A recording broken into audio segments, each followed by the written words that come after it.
Well, from an old saloon, come and step into a sea of snowdrops. February has only just begun and they've already been appearing. In fact, some gardens, usually closed to the public for parts of the year, are opening to show off all the different species of spring flowers. Despite the windy weather today, Wendy, our very own keen gardener, has been to one garden in Hertfordshire. Well, January seemed to go on forever, didn't it? There was storm after storm and what felt like unrelenting bad news. So I've come to Hertfordshire to find signs of spring and hope, and for very many people the snowdrop is what epitomises that. We're here at Bennington Lordship. We have over 100 different varieties of snowdrop here. We think they first arrived from the neighbouring church. There's a long association between churches, priories and monasteries because the monks used to plant snowdrops for Candlemas in the graveyard. So we think they arrived from the neighbouring church and naturalised in the moat. Amazing. And the people who love these flowers have their own name, don't they? They do. They're known as galanthophiles. And it's taken from the Latin word for snowdrop, which is galanthus. So they're snowdrop lovers. Snowdrop lovers. And what is it then that they love so much about this plant? And what makes them so special? I think one of the first things is they arrive so early in the year. Yeah. So in the depths of winter, they're one of the first garden flowers. They appear and it's just like spreading magic everywhere. The single flowers are really good early nectar source for pollinators, so it's really great for wildlife too. And I think because they look so dramatic together, but individually they can be so different and distinct. Yeah. I love how they dance in the wind here. They really do. Bennington Lordship Gardens near Stevenage is open to the public on select days of the year and for 3 weeks during peak snowdrop season. There are so many different varieties here, and it's why people love coming here. We're open every day until the 25th of February, and it's also part of a broader snowdrop festival happening across Hertfordshire for the National Garden Scheme. One of the ones we've got here that I really love is called Galanthus trumps, and it has these beautiful white outer petals that when they open, they're like kind of pagoda shaped, and they've got heart shapes on the outer and inner petals, so they're really distinctive. We've also got some yellow ones as well called Primrose Warburg. They're named after a famous and much loved galanthophile, and the yellow ones are really interesting. It's a kind of aberration because they don't have chlorophyll, the substance that absorbs light and photosynthesis in them. So they're slightly a happy accident, but I love them all the more for that. How is the changing climate affecting the snowdrop in particular? Well, it's interesting, I think, because it's been quite a mild winter this year. We haven't had the sort of heavy and long frost and snow we had of last year.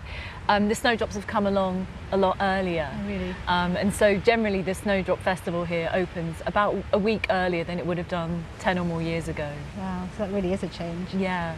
As well as here, I mean, you spot snowdrops all over the place, and this is something that everyone can enjoy, can't they? It really is. I think, you know, you can just enjoy looking at them as a carpet of snowdrops, and you can get up close, get on your knees and have a look and, you know, tell the different ones apart and just decide which ones you like. I like the yellow ones, some people like the double ones, and you know, just there's something there for everyone to enjoy. Yeah. They're cheery little plants. I really like them. They are. They bring a bit of hope, don't they? They do, and to the Victorians they symbolised hope, and so that's literally what they are. Yeah. Wendy Hurrell, BBC London. Does that make Wendy a galanthrophile?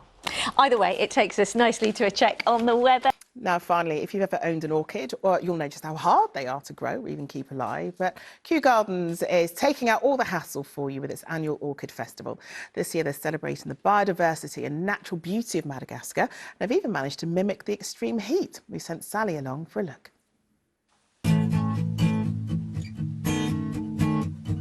There's not a hint of cold old February in this hothouse. There's colour, warmth and even steam. So Sophie, this is new. Tell me all about it. The theme this year is Madagascar, and this new section is a replica of a field research camp over there where they've studied orchids. Oh, shall I get in? Yeah, come on, get in. Oh, come on. I would have been not a very good explorer. Oh, right, so I'm in Madagascar. My foot's caught in the mosquito tent. It really is caught. Are you okay? Can I help? Thankfully, this is as close as I'm allowed. Not sure I'd have liked the food anyway, but with my foot free, we can finally talk. Madagascar is Kew's only office outside of the UK, right? That's right. Why Madagascar? Because it's a biodiversity hotspot, there's a unique biodiversity there. There's plants and animals that are found nowhere else on Earth. As well as its orchids, it has chameleon, lemurs, and once upon a time, this. This sculpture here is a life-size replica of the elephant bird, thought to be the biggest bird in the world, now sadly extinct but unique to Madagascar. But the orchids really steal the show, such as this dancing lady variety, because with this skirt, that's exactly what it looks like. Orchids are really important because they can be a key indicator of problems in the environment, and it's because of their relationship with pollinators, with fungi and trees, and as a result they're often compared to the canary in the coal mine. These days orchids are a supermarket staple, but where some species are plentiful, others are extremely rare, and on a cold February day in London it feels rather special to share a planet with them. And I thought you were nice and warm in there. I hear that there's an Arctic blast on its way. But yeah, in there it was absolutely gorgeous. Are you an orchid murderer? Sort of? I don't really know how to answer that. Someone once gave me a tip, right? Once a week, put your tea, and if you have tea bag thingy-majigs, put that on your orchid as well, once a week. I'll and try. it'll live forever. I mean, who knows? Here's the forecast.